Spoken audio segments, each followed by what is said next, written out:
Sabi nila, hindi lamang aparisyon o mga paggalaw ng mga kagamitan ang nagiging instrumento ng mga nilalang sa dilim upang sila ay pagtuunan ng pansin, kundi maging ang mga misteryosong kaluskos at tunog na aakalain mo lamang sa umpisa na nanggagaling sa labas. Subalit kung inyong pakikinggan ng maigi, nasa loob lamang pala ng inyong kabahayan. Huwag kang sisigaw. Huwag ka na lamang kumilos. Pakinggan mo na lamang ang mga kaluskos. Oras na naman na Hilakbo. Magandang araw sa lahat ng inyong mga solid HTV positive listeners at sa inyo, Sir Red.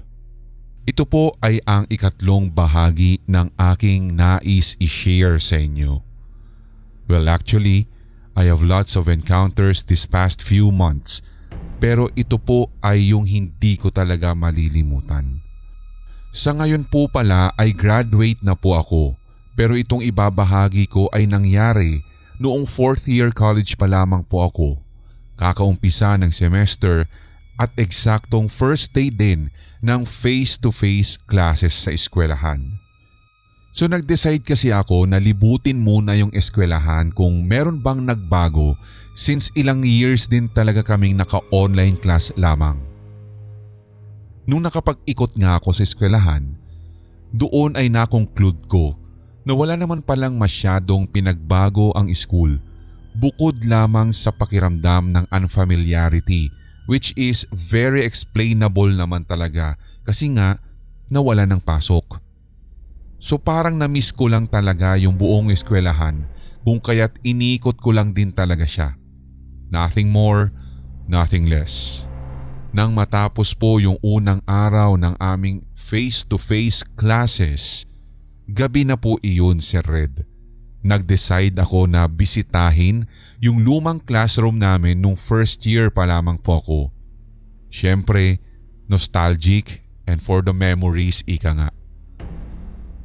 Nang nakarating na po ako sa building, despite na ito yung pinakamatandang building sa buong campus, wala naman din akong nakikitang madalas na tumatambay dito. Pero nung nakatapak na ako sa main corridor ng building, automatically nag-iba ang pakiramdam ko. Sabi ko nga, Sir Red, sa mga una ko po o mga previous kong kwento, active ang aking sixth sense kung kaya't alam ko na kung paano i-handle kahit ang katiting na takot na mararamdaman ko. Lumaki kasi ako talaga, Sir Red, na ganito na ang estado ko.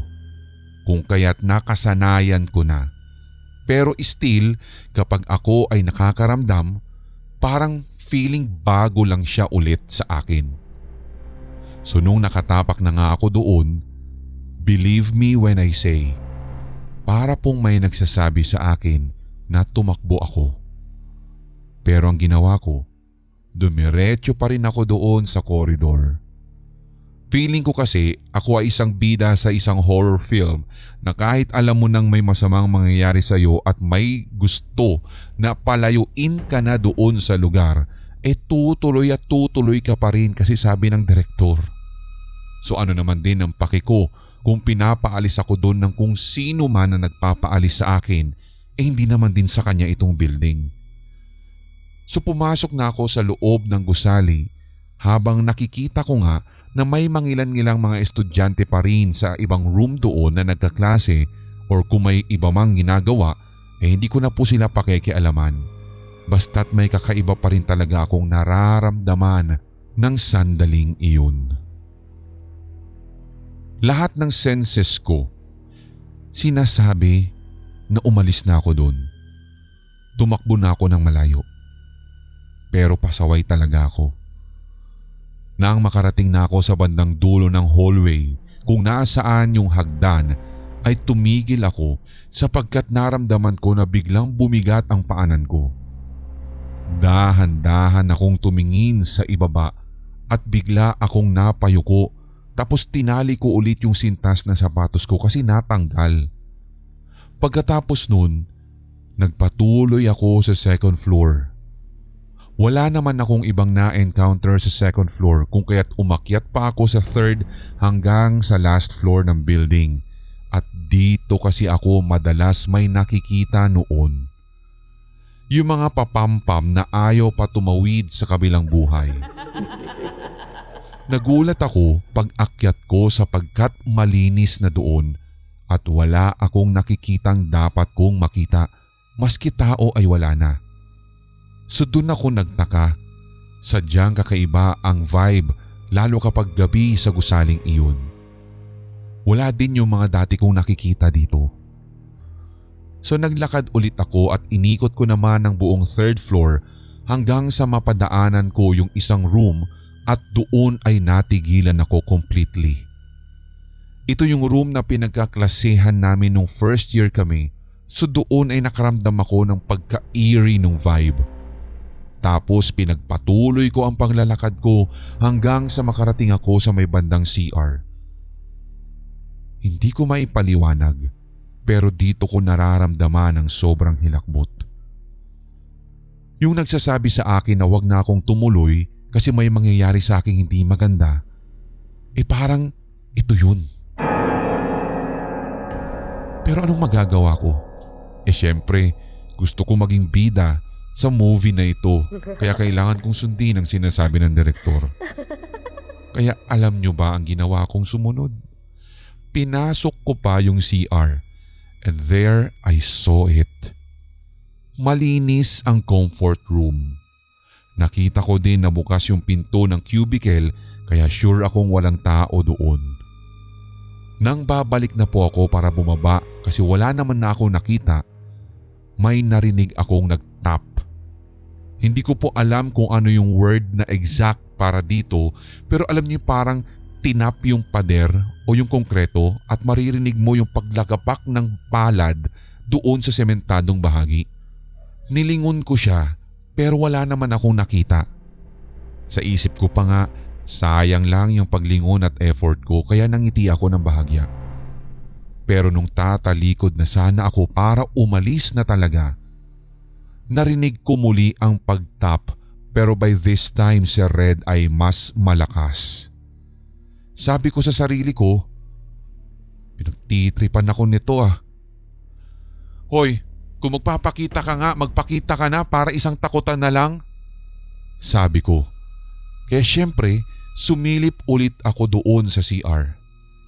By this time, pinagmasdan ko na ng maigi yung banyo at binuksan ko na rin yung switch ng ilaw para makita ko ng maayos. Kasi kanina, baka nahihiya lamang siya at nagtatago. Nang sumabog ang liwanag pagkabukas ko ng ilaw, narinig ko ulit yung tap at doon ko napagtanto na nasa gilid lang pala nang gagaling yung tunog kung nasaan banda yung pinto. Nahintakutan ako kasi may nakita akong lalaki at nakabigti po siya. Yung nagtatap o yung gumagawa ng tunog si Red ay yung pagkampay pala ng paa niya na tumatama sa pader ng banyo. Hindi siya isang normal na ghost. I know and I'm very sure na isa siyang evil spirit. Dahil despite na nakabigti siya at parang nagpupumiglas na parang isang isda na pinakawalan sa tubig. Nakangiti kasi siya sa akin at titig na titig ng malagkit. Kitang-kita ko sa kanyang mga mata na may tumutulo pang dugo. Ang normal na gawin dun ay dapat kang tumakbo. Pero sabi ko nga sa first story ko or dito sa second story, kung ayaw mong mabwisit, huwag mong ipapahalata na nakikita mo sila. Kaya ang ginawa ko si Red ay tumingin sa bandang paa niya, paakyat sa ulo niya at nilagpasan ko ang kanyang katawan. Tiningnan ko yung kabuuan ng ceiling ng banyo, yun bang parang kunwari ay may hinahanap pa ako doon. Yung parang hindi ko talaga siya nakikita. Tapos sabi ko na lang, San ba nang gagaling yun? Na nagmamaang-maangan pa. Nung matapos nun ay umalis na talaga ako. Habang naglalakad nga ako sa hallway talagang diretso lamang ang aking tingin. Hindi ko talaga iniisip ang itsura niya, kundi ang iniisip ko lang talaga ay ang makarating sa sakayan ng jeep at tuluyan ng makauwi sa amin. Para sa akin, hindi lang talaga ito kababalaghan, kundi isang adventure. Pero wala sa hinagap na evil spirit ang aking makikita.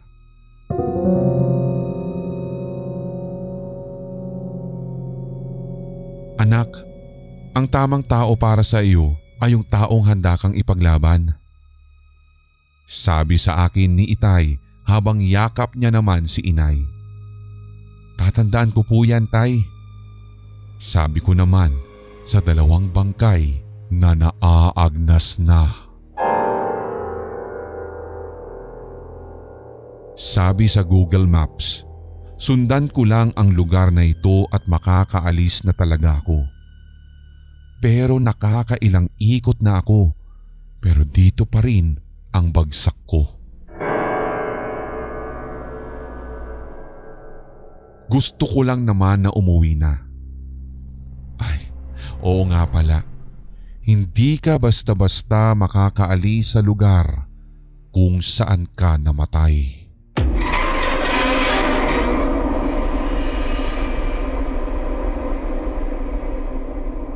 Magandang araw sa inyong lahat dito sa Sindak Short Stories o sa Hilakbot at kahit saan man ninyo ito napapakinggan. Galing po ang kwentong ito sa nanay-nanayan ko na pangalanan na lamang po nating si Nanay Ana. Siya po kasi ay naging isang performer sa Japan nung kanyang kapanahunan. Madalas ay sa gabi ang kanyang trabaho. Singer sa isang kilalang hotel at pagmalakihang performance din ay talagang on the go siya. Minsan pa nga'y iniimbitahan pa siyang kumanta sa mga sikat na hotel sa Tokyo. Nagkataon na day off daw nila ng kasamahan niya nang mangyari ito, kaya naisipan nilang maglinis ng apartment, maglaba at magkwentuhan, at pag natapos na sila sa mga gawain ay plano pa nga nilang mag-grocery para mamili ng kanilang mga kailangan sa bahay. So habang nagsasampay si nanay, nakarinig daw siya ng kakaibang tunog na tipong ganon sa mga nagpapatunog ng dila sa pisngi, at hindi daw niya mawari kung ano yun. Basta sa paliwanag niya ay ganito ang tunog.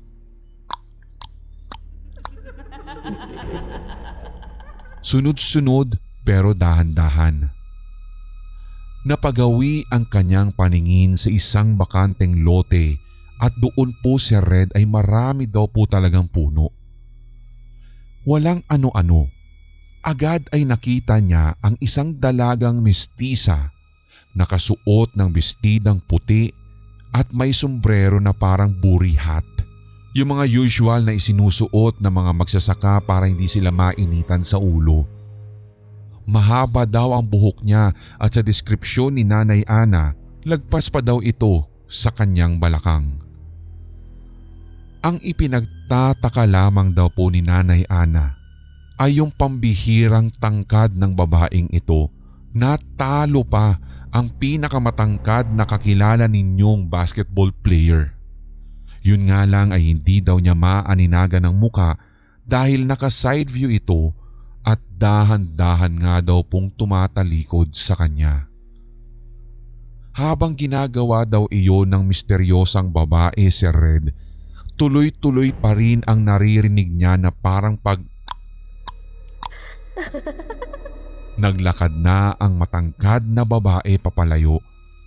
Nagulat na lang daw si nanay nang tinapik siya ng kanyang kasama at sinabihan kung bakit daw ito natulala.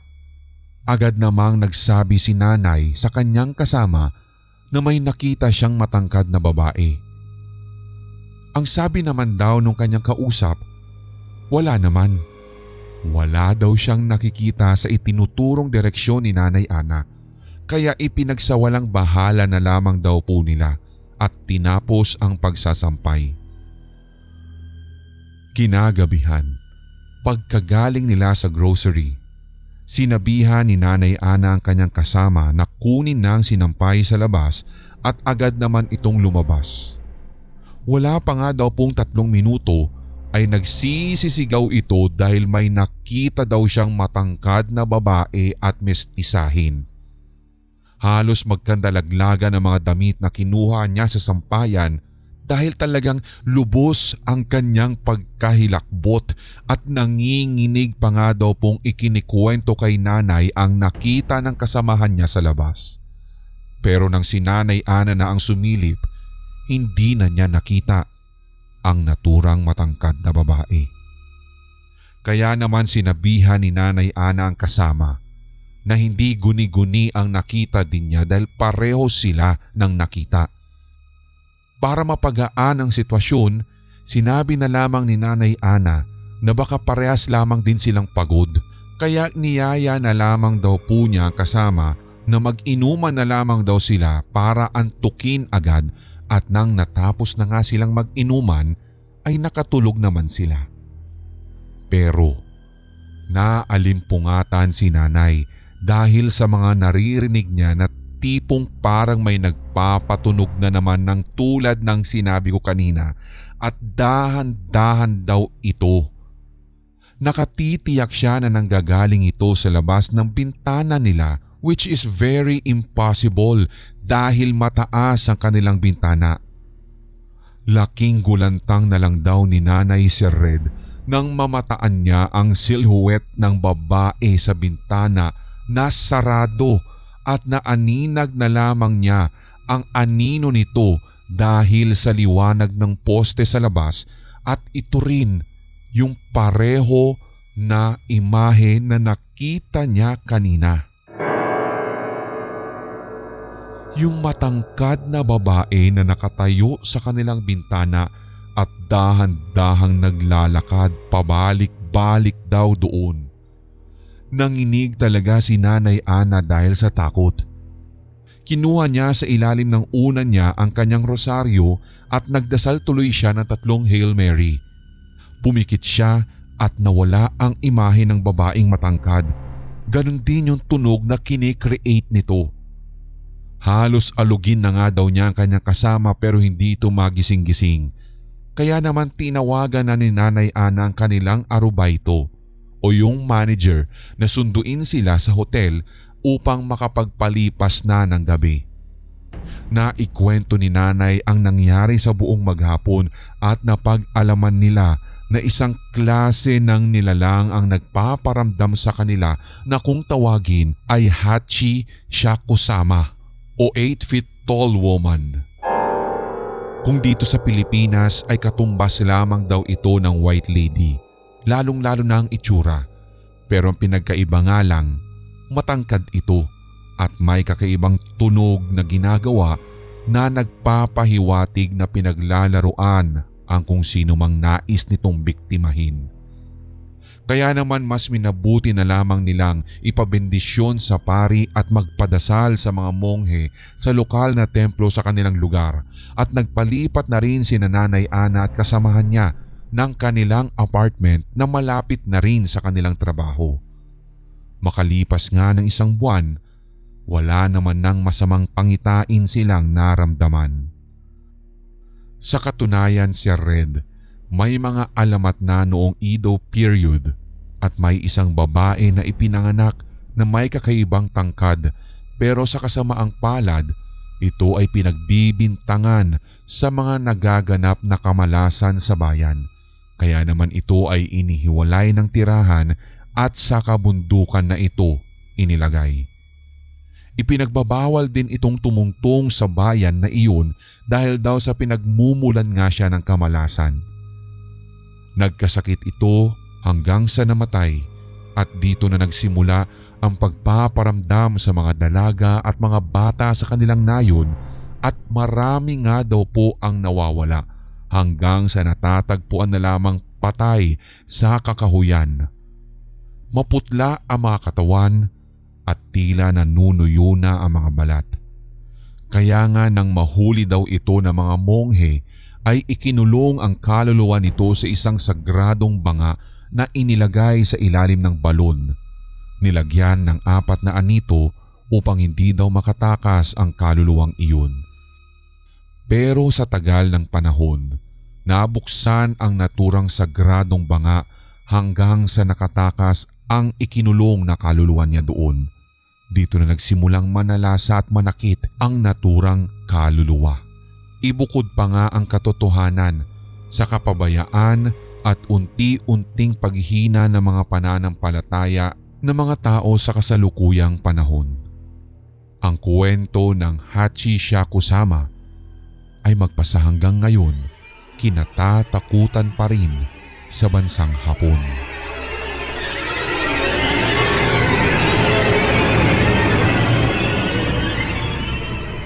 Isa po ako sa mga solid HTV positive listeners ninyo.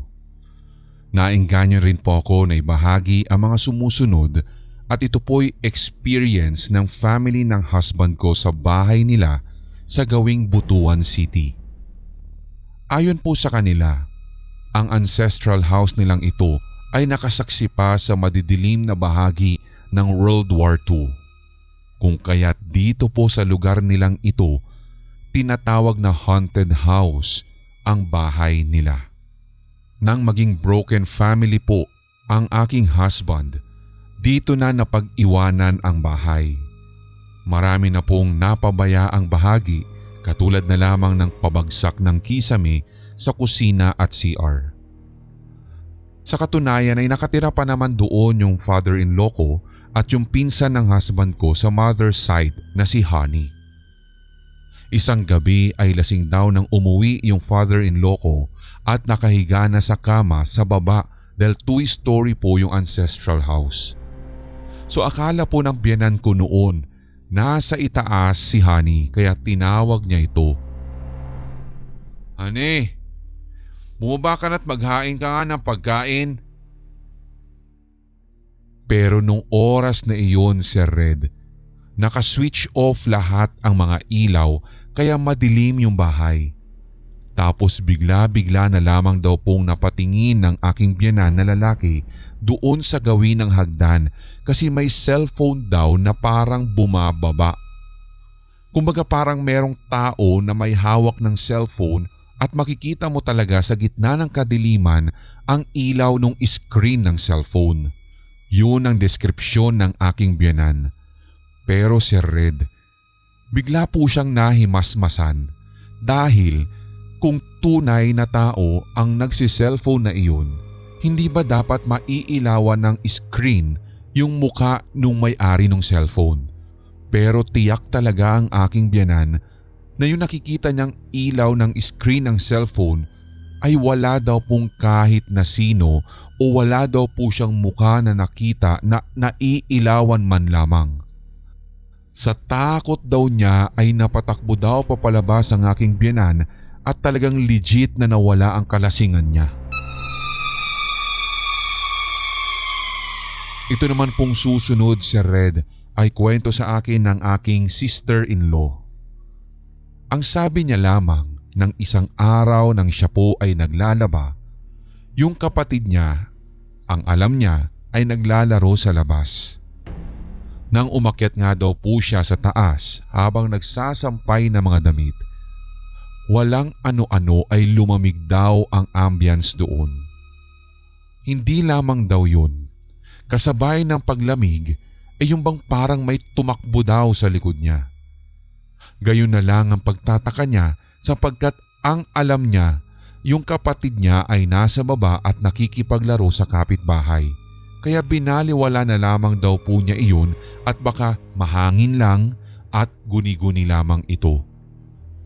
Pagkatapos daw po niyang magsampay, napalingon siya bigla kasi nahagip niya sa kanyang peripheral vision ang isang bata na tumakbo daw ng matulin at kaya yun din ang dahilan kung bakit nagsisisigaw siya at napatakbo na rin daw pababa sa first floor. Itong ikatlong kwento naman, Sir Red, ay nangyari din sa same old house ng husband ko. Nung time na complete family pa po sila at nagkakayayaan talaga na mag-outing kasama ang mga relatives nila sa Dipolog at talagang wala pong naiiwan sa bahay.